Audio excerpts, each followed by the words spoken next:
power of one. I am so excited to have this powerhouse who is also just a gracious songbird. Anybody that knows me knows I love some good music, some Baptist down home church singing. And this is this young lady. But I found out recently that she is the CEO and creator of Little Mamas Etiquette Academy. Welcome to the show, Yes. Desi. Hi everyone. Thank you so much for this opportunity. It's so good to be able to speak about purpose work. You know what I mean? Jesus is my passion. Music is one of my passions. Radio is, but this is from the heart and it comes from a really deep place. So thank you for this opportunity. You're welcome. I was so happy to see the text that you sent to me, and I said, I have to have her on the show. So a I participated at Heart Tramp School when they had a tea for young ladies in Heart Tramp schools in North Philadelphia.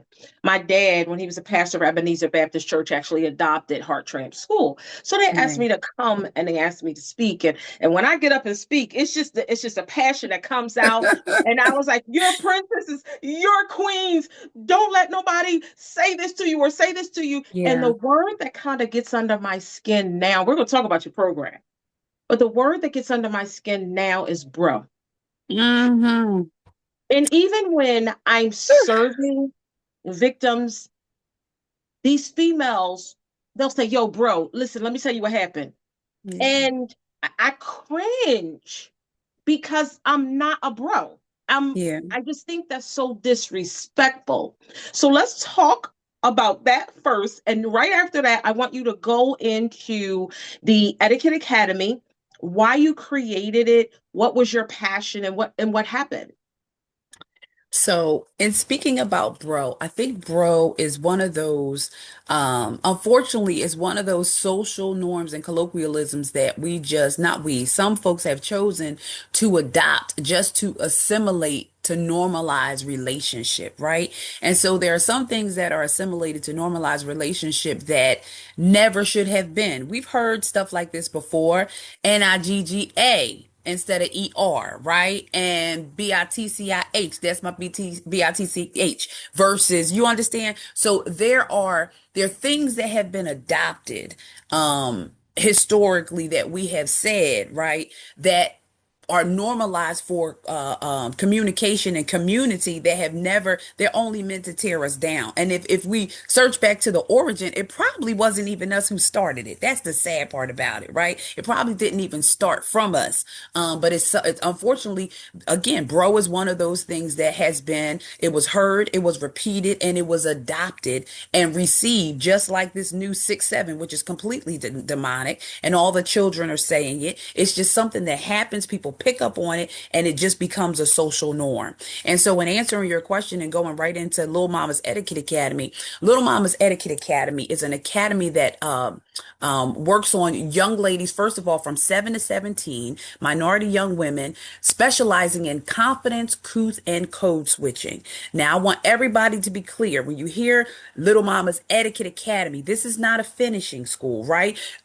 Kudos to the Jack and Jills and kudos to all the finishing schools. That is a lane. This is a social and emotional etiquette program, and that's what makes the difference. Lil Mama's Etiquette Academy, from a social and emotional wellness. Before you put on that pretty dress, before you sit and walk and dine just so, who are you? Do you know who you are? Do you like who you are? If somebody told you at this little age that you were nothing, do you have the capability to believe that you're something better at this age, right?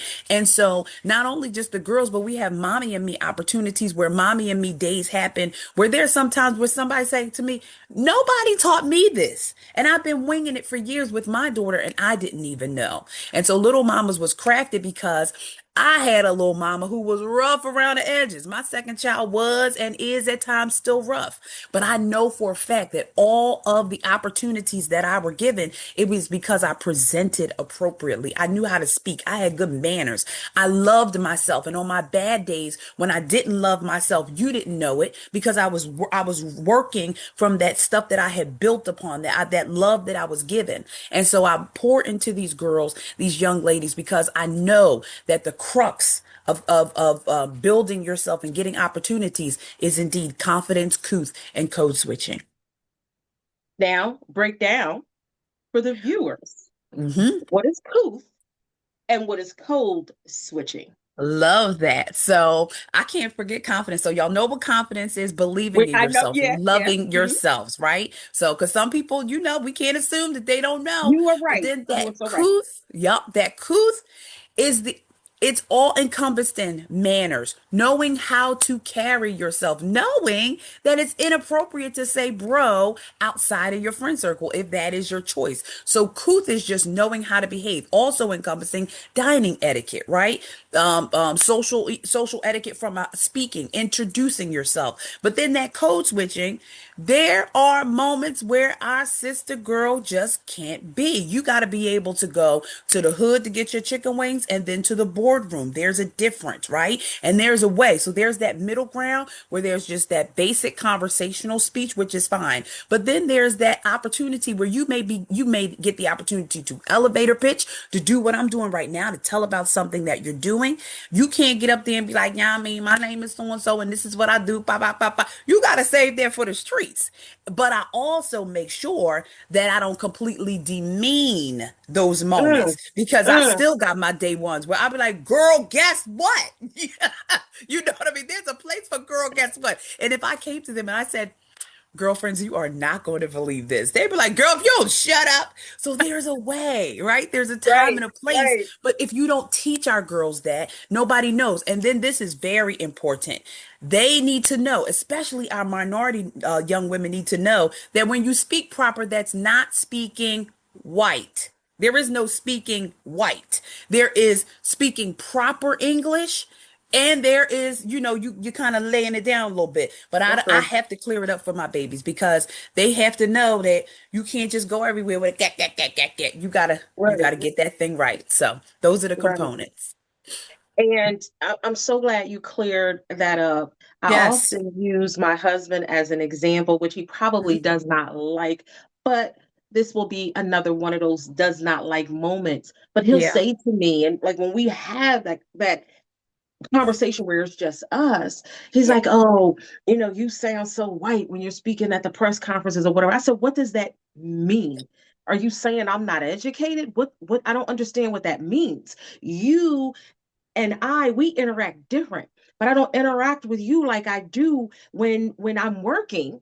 That's totally different, but that does not mean that I'm acting white." I did National Victims' Rights Week 1 year in Harrisburg. And after speaking and doing what I had to do, there was this young lady who came up to me, Hmm. and she was Caucasian. And Hmm. she said to me, "Oh my goodness, you speak so well." Ah, Now, makes me cringe. so I stood there and I'm looking Oh, at her. And again, because of who my role models are, who the people I idolize, and that's yeah. my parents. I'm not Yeah. looking on at somebody who's on TV. I don't know those Yeah. people. They're Yeah. great entertainers, and that's what they are. They're entertainers. I don't want to be Yeah. like them. I want to be like my parents because I know them and I know they're good people. So at that moment, I had to realize, Melanie, you really can't say what you want to say to this woman Yeah. because you will be disrespecting your parents. But I Yeah. don't even think she knew that you just criticized me. You're looking at me like I'm beneath Yeah. something. Yeah. And you said, "Oh, you speak." So I was just quiet. Yeah. You And know then the I you just, know the real downside about that, it's what we don't realize that does is elevate They could be saying anyone, and we're not making this a racial black white thing, but this just so happens to be what people say. But what it does is elevate the race that you're saying that we sound like, and we are equal, especially when it comes to communication. There are some, please, they're all races. Every race has a slang. Every Yeah. race code switches, you know what I'm saying? And so, Right. especially for our young black girls, we have to remember that we cannot say stuff like that. You sound white, because it's elevating, you know what I mean? Another race to say Mhm. that we don't have the ability to speak eloquently, and we have done and will do and will continue, especially my girls at Lil Mamas Etiquette Academy.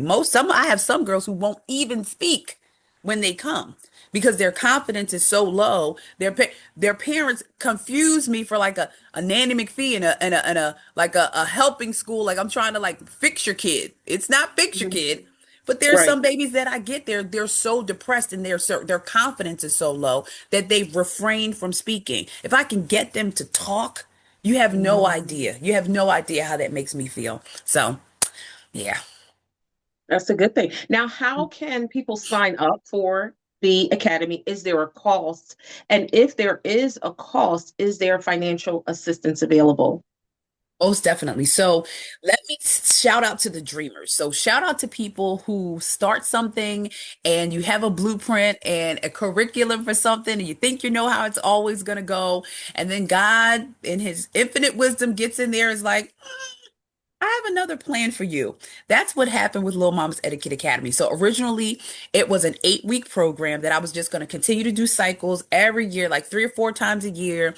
And the children their parents would come in and we would crowd fund for their money, and they would come for 8 full weeks and they would graduate and this was in my brain. This is how it was going to go. And one cycle did happen.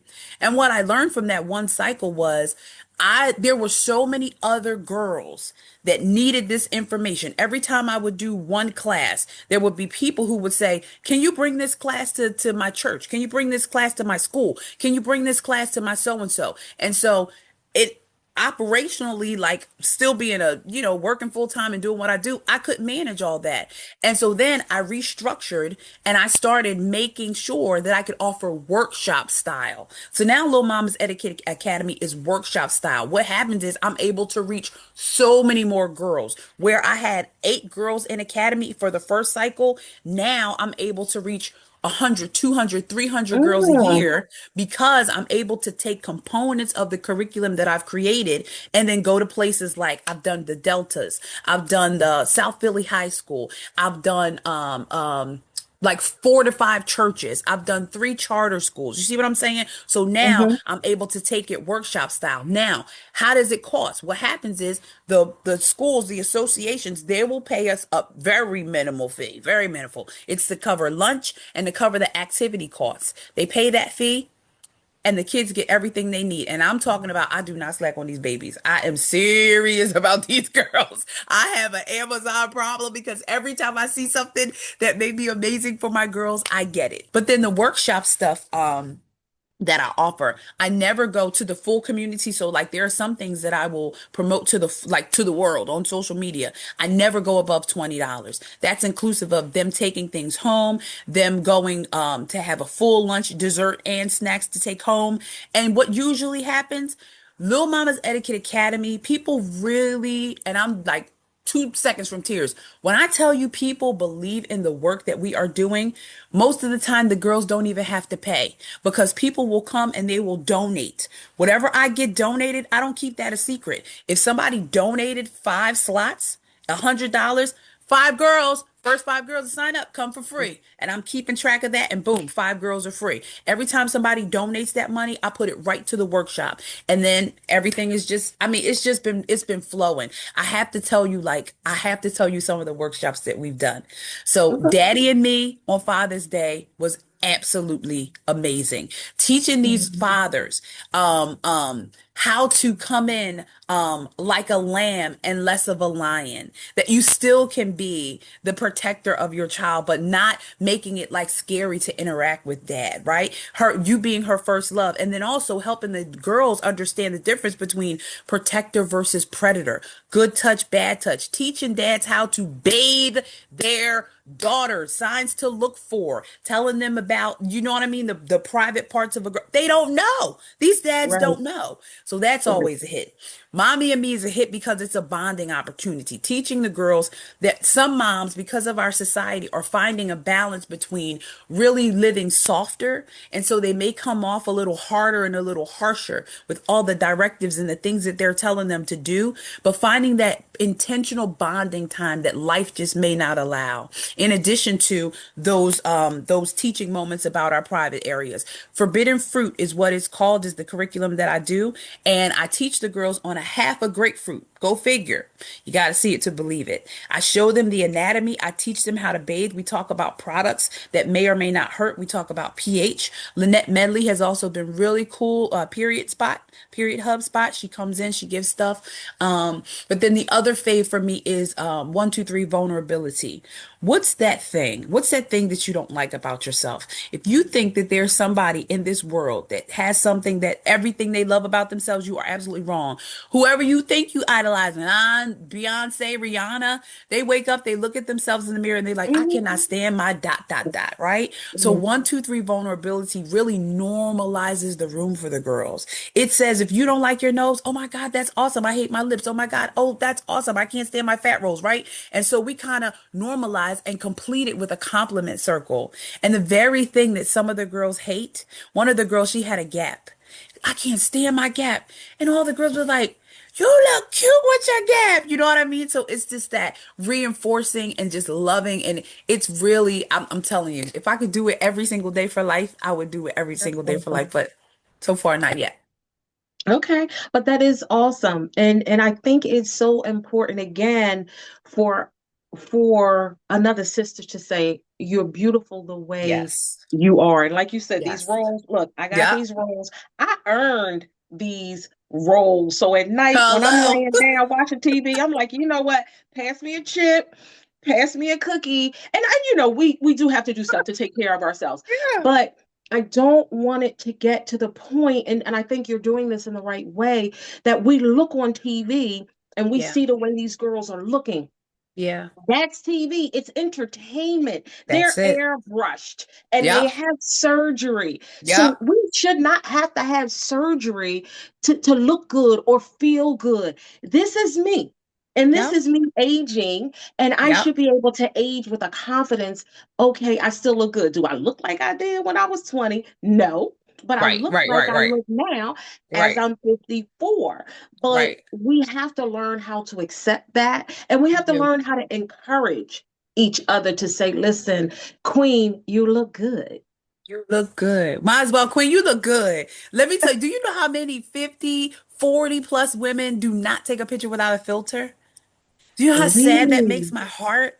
They're gonna Wow. see you eventually. Like that's the thing. Like, and these are not just every day. This is everybody. And it's like Yeah. what has happened to us when we feel like for perfection must be a must. Like people Yeah. get pimples. It's a thing. Like, you Yes. know what I mean? Yes. It's a result of, Yeah. what goes in our body is a result of atmosphere, but we have this desire for perfection that just does not cut it. It's not going to cut it. That's true. When we speak about etiquette and how we should speak and how we feel about ourselves, Hmm. let's have that conversation about youth who Hmm. are brought up in a household that are probably getting cursed out every day, who are probably maybe physically abused. How can you and do you care for a child like that? Because as you know, that untreated trauma as a child will turn into untreated trauma as an adult, and it can Indeed. be very damaging. Indeed. So the first thing, because there's been quite a few young ladies who've come to academy or workshop days who have that as their, unfortunately, as their testimony. What I do is, first of all, you have to, when you are I can't think of a word to say when you are denoting that type of behavior and it's their household norm. It's a fine line because you talking about my mom. You know what I mean? So it's very much I have to show them why it's not okay, and then I have to show them the alternative to that behavior so that they can then bring that into the household and see what happens, but in a way where you don't get your lips popped because you're not Exactly. being disrespectful, right? It's a fine line, especially in our culture where you can say like, "Mom, why are you talking to me like that? I love you, girl." Or why are you talking to me like that? Because number two is gonna get you out of here, right? You know what I'm Right, saying? right, And so, right. things like, "Mom, ladies don't curse." Who you talking to? Long as you don't cuss, we all right. Versus, Mom, guess what? I learned all these words, all these alternative words to curse words. You ain't gonna believe it. You see what I'm saying? So there's a Understood. strategy to Yeah. normalizing changing things in a household where, Hmm. because you don't want to send somebody. I think, as human service workers, sometimes we have this master plan about how we want to fix stuff. You send people into the fire. You better watch That's what you right. tell people to go do. A woman who's, been physically abused, you go, just stand up, just leave. Well, I need a plan. You know what I mean? Like, how am I Exactly. just getting? I can't just leave. I don't got no money. I don't have no resources. No Hmm. friends. So, Hmm. like, we have to be careful what we send people back into. And so, the strategies that I use are like introducing them to the better option, but then helping them find a way to immerse those things into their household where they don't become a victim of either more physical abuse or more Hmm. verbal abuse. And that's how I choose to do it. That's awesome. So, Mhm. how can mothers or caregivers, grandmothers, get in touch with you? Please, please, please. So on social media, if you guys are on social media, on Instagram is LilMamaz. You guys are going to see this logo. This is the logo. And this is my 2026 calendar. Getting ready for High Five Fridays tomorrow. Anybody who gives $5 gets a calendar. So Lil Mamas Etiquette Academy on Instagram. But then Desi Booking at gmail.com. DEZZIE booking, no S, BOOKING at gmail.com. Come to my church, come to my school. Come, I'm gonna give my daughter a birthday party. That was one of my faves, a birthday party with Lil Mama's there. 2 hours, great time. You know what I mean? Again, it is not I'm not trying to break your pockets. I need to cover food. We need to cover food. We need to cover activity costs because, like I said, I go all in for these babies. Full, you get the option to pick. What do you want? A dining etiquette class? What do you want? Anything. I'm telling you, it is a great investment into your youth. And not just because I'm doing it. If another sister, matter of fact, I have collaborated with other sisters who are doing it, but the style in which and the spirit in which I bring the information, I'm thankful for God because he's given it all to me, and I'm not gonna demean his gift. It's a way to do it, and I'm doing it well, and I love it. And how much for each child? So there is no how much for each child. Again, the organizations will pay a fee to come. They don't have to charge the children. If they want to charge the children, that's up to them. I don't charge the kids. Workshops, there's workshops that are on the website, on the Instagram. It never goes more than $20. That's 4 to 5 hours. That's inclusive of lunch, activities, and a giveaway. I never go more than $20 for my girls. So if you see anything posted for Lil Mama's Etiquette Academy, it's either $10, $15, or $20. No more. Okay. Well, I will personally be cash apping you $100 after this show. And please allow some little mamas to take some workshops, but that will be from me personally. Awesome. You hear that, Lil Mama? 5 girls are in. Yep, 5 girls are in. So now I'm Thank going to put you you. on the spot because we're getting Let's ready to go. wrap up. And Okay. I just want you to sing us out. Just give me a Oh, little bit of this little light of mine. oh, I sure will. All right, you guys. Blessings to you. I love you so much. Thank you, sis, for this opportunity. And this little light of mine, I'm gonna let it shine. Oh, this little light of mine. I'm gonna let it shine. This little light of mine. I'm gonna let it shine. Let it shine. Let it shine. Let it shine. Thank Thank you you. so much. Thank you. Thank you so much for joining me today. This was such a great and inspiring show. Sign your little mamas up so they can change the world. Remember, the power of one starts with you. Peace and love.